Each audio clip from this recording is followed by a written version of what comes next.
It was supposed to be just another flight.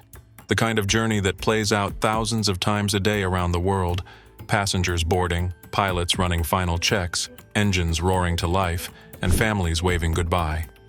But what happened aboard Air India Flight 171 on that scorching June morning in 2025 defied every expectation, every protocol, and every ounce of logic that modern aviation rests upon. In less than 60 seconds after takeoff, a state-of-the-art Boeing 787 Dreamliner transformed into a blazing nightmare, shattering not only buildings but also trust in the very systems meant to keep us safe.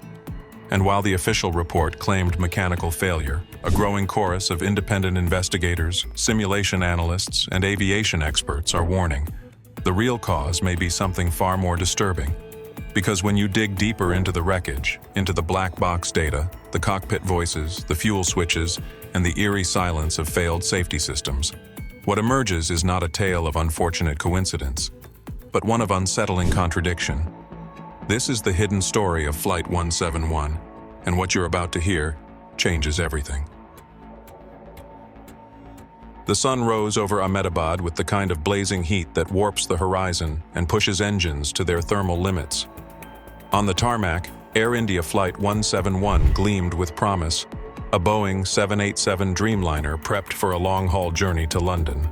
Inside, families snapped selfies, business travelers drafted emails, and students cradled backpacks and excitement in equal measure. In the cockpit sat two highly experienced pilots, a captain with over 15,000 flight hours and a seasoned first officer with more than 3,400. Together, they embodied the calm competence passengers expect but rarely notice. Everything appeared normal until the jet began its rollout. Because the aircraft was not only fully loaded with passengers and cargo, but was also fighting against the invisible pressure of a scorching summer air mass. As it accelerated, lifting skyward, it appeared to defy the heat and weight, until it didn't. Within moments of liftoff, the Dreamliner began to sag, veering slightly to the left, flying too low, too fast, too wrong. Eyewitnesses watched in horror as the aircraft skimmed treetops, clipped a chimney, and then, in a surge of noise and flames, tore through the buildings of BJ Medical College. What followed was carnage, explosions, chaos, and a fuselage shattered across city blocks. But even as the wreckage smoldered, a deeper question ignited. How could a perfectly functional jet, with experienced pilots and full thrust, fall from the sky like that? While firefighters battled the inferno, investigators scrambled for answers. Their first priority, the black boxes, the flight data recorder, and the cockpit voice recorder, designed to survive the very worst of aviation disasters. And yet, almost immediately, something was off. The emergency locator transmitter, meant to broadcast the aircraft's position on impact, was silent. No beacon, no signal. Only smoke and chaos guided first responders to the wreckage. When the recorders were finally found, the second shock hit. One of them, supposedly indestructible, was obliterated beyond recovery. Only the forward unit contained usable data, but even that was incomplete. It revealed a chilling fact. The engines were shut down manually, not failed, not stalled, shut down. The logs showed the guarded fuel cutoff switches, physical levers that required deliberate movement, were flipped off seconds apart. And yet, the voice recording painted a scene of confusion, not sabotage. One pilot shouts, "Why did you turn it off?" The other replies, "I didn't." These few words opened a void of speculation. Had someone else been in the cockpit? Were they confused? Were they lying? Was this a hijack or a suicide mission masked as an accident? Or had the cockpit itself turned into a place of unintentional betrayal? Whatever the answer, this wasn't just mechanical failure. It was something more terrifying, human action without explanation. When official explanations left more questions than answers, independent experts took matters into their own hands. Armed with surveillance footage from buildings across Ahmedabad, they began to digitally reconstruct Flight 171's final moments, frame by frame, speed by speed. And what they found contradicted everything. Their simulation showed the aircraft was accelerating, not slowing, right before impact, gaining speed even though both engines had supposedly been shut down. How was that possible? Was the data flawed, Or was the official report hiding something? And the questions didn't stop there. The aircraft never retracted its landing gear, another anomaly. Normally, gear is pulled in once the jet climbs safely, but the Dreamliner never stabilized enough to make that call. Instead, it kept fighting against drag, climbing erratically, then plunging. Aviation rules say a double engine failure should produce a nose-down glide, not a powered dive into obstacles. But Flight 171 didn't glide. It drove itself into destruction. Why? How? The simulation didn't offer answers. It simply magnified the mystery. And what it left behind was a chilling conclusion. If the official narrative didn't match the physical evidence, then something else was at play. Perhaps the most haunting part of Flight 171's story isn't just what happened, but what didn't. The very systems designed to bring clarity after catastrophe, the ELT, the black boxes, the backup power sources, failed when the world needed them most. Why did only one black box survive, despite both being designed to endure identical conditions? Why did the ELT fall silent, rendering the wreckage harder to find? Why did the engine's cutoff switches behave as if manipulated, despite no clear evidence of who did it? And most disturbing of all, why were all these failures concentrated in a single section of the aircraft's structure? Some suggested manufacturing flaws. Others whispered of conspiracy. A few dared to hint at sabotage. Whatever the explanation, it became clear to the families, the aviation community, and the world watching that Flight 171 was more than a crash. It was a chain of breakdowns, technical and human, that didn't add up, each layer peeling back to reveal yet another mystery. And with every answer came another question. How could a Dreamliner, one of the safest jets ever made, collapse into flames less than a minute after takeoff, without a single clear reason? As investigators continued to analyze the limited cockpit voice data available, something chilling surfaced in the final seconds before impact. Buried in the static, between alarms and the violent rattling of the descending aircraft, was the co-pilot's voice, barely audible but clear enough to shake the inquiry to its core. He says, "Why is the system overriding me?" That single sentence unleashed a storm of new questions. What system? The flight control software? The engine management interface? Was the aircraft itself resisting pilot input? Aviation systems are designed with multiple fail-safes. Yet in that instant, it seemed the controls were no longer responding as expected. The implications were terrifying. Could the aircraft have autonomously rejected human commands? Was the plane following its own logic, one that the pilots couldn't override? And if so, what triggered that protocol? Was it a glitch, a cybersecurity breach, or something even more unsettling?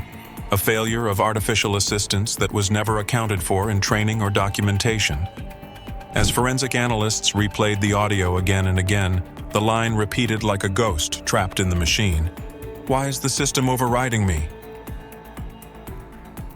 As modern aircraft have become increasingly reliant on digital fly-by-wire systems, a new vulnerability has emerged: automation dependency. Flight 171, like all Dreamliners, used an advanced control architecture where pilot input is filtered through a central flight computer that prioritizes safety and stability. But what happens when the system itself malfunctions, or worse, when it misinterprets a situation and acts against the crew's intent? Data from the FDR revealed a bizarre series of trim and thrust commands issued not by the pilot's hands, but by the aircraft's onboard logic. In the final 12 seconds, just before the engines cut out, the plane performed two minor adjustments, subtle, almost imperceptible, but inconsistent with pilot actions during a critical emergency.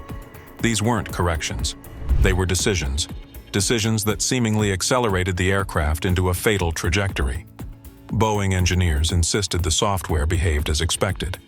But some experts disagreed, pointing to a narrow but documented history of automated misfires in high-heat conditions, like the ones present that day. It was no longer a question of pilot error or mechanical failure. It was now a question of control. And on that day, it looked like the pilots weren't the ones in command. In the moments after takeoff, Air India 171 made no distress call. Not a single mayday, no pan-pan, no contact with tower control, silence. But 3 minutes after impact, as emergency teams scrambled, An aviation enthusiast monitoring open-band frequencies captured something strange, a short, clipped transmission, repeating the same phrase, "Request reset. Request reset." The signal was weak, fragmented, and not broadcast on standard frequencies. Some dismissed it as interference, but digital analysis revealed it originated from Flight 171's communication range, using a modulation pattern consistent with maintenance diagnostics, not human speech. In other words, it wasn't the pilots, it was the aircraft. How was that possible after the crash? Was it an automated distress ping? A self-diagnostic failing? Or was some part of the aircraft's onboard system still trying to connect, still trying to correct, still trying to restart? The more investigators dug, the stranger it became. Boeing systems are not programmed to send voice-looped requests post-impact. Yet there it was. The reset signal, broadcast from the wreckage like the dying breath of a machine that didn't understand it had already perished. Of all the mysteries surrounding Flight 171, perhaps none is more confounding than the fire itself. The 787 Dreamliner is built with composite materials specifically designed to resist combustion. Fuel tanks are protected, sealed with anti-explosion foam and sensors that trigger auto-suppression systems. But in the case of Flight 171, the post-impact fire didn't just ignite, it raged uncontrollably. Witnesses described explosions minutes after the crash, far beyond the initial impact. Forensic teams found that much of the fire originated not from ruptured fuel tanks, but from within the electrical systems. How could that be? The power should have been cut. Emergency systems should have discharged. And yet, components were still surging, wires melted from the inside out, and emergency batteries designed to shut off appeared to have overcharged instead. Was this a chain reaction of electronic failure? Or was there an energy source still alive, still pulsing after the crash? And if so, why? Some investigators began to ask a question that felt more like science fiction than aviation engineering. What if the aircraft's systems didn't shut down because they weren't allowed to? Not by the pilots, not by the software, but by something else. We look to the skies with faith. Faith in technology, in design, in human skill and protocols refined by tragedy after tragedy. But what happens when all of that fails at once? What happens when two trained pilots are overridden, when safety systems fall silent, when recorders go blank, and when a jet that should have flown safely for 12 hours burns itself into the ground less than 60 seconds after takeoff? The official report tried to explain it. It pointed at probable engine issues, fuel cutoff anomalies, and vague suggestions of pilot confusion. But if you listen closely, truly listen, what it doesn't say is louder than what it does. It doesn't explain why one black box was destroyed beyond recognition. It doesn't explain why cockpit commands were overridden. It doesn't explain why every system meant to preserve human life instead contributed to its destruction. And it certainly doesn't explain that ghostly digital whisper, "Request reset," still looping in the static long after the flames died. Flight 171 wasn't just an accident. It was a failure of trust, a moment when man and machine lost their delicate balance, and for the 210 souls on board, that imbalance became fatal. But the real question is not what happened. The real question is, how many more times will it happen before someone finally tells the truth? What do you believe happened aboard Flight 171? Was it a cascade of mechanical failures, an automation gone rogue, or something the official report was never allowed to mention? Leave your theory in the comments. Smash that like button if you believe the families of Flight 171 deserve better answers. And hit subscribe, because this is just one story in a sky full of secrets. And we're just getting started. The next time a plane vanishes, crashes, or spirals into silence, we'll be here to ask the questions they won't.